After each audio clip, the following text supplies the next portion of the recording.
Let's pack my backpack for class together. This is usually what I take in my backpack. So first I take my laptop. You need this during lectures. It's not even an option.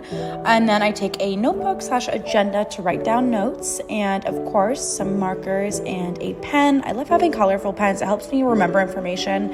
And then any notes I have for class, I always like to put them in a little folder so they're organized. Pop that in there. And then my AirPods, because you can't be listening to lecture notes out loud. Glasses, because I'm blind as a duck. I don't know where that saying came from. A snack. Okay, I had some Doritos. Wasn't the healthiest thing today, but you know, you need that.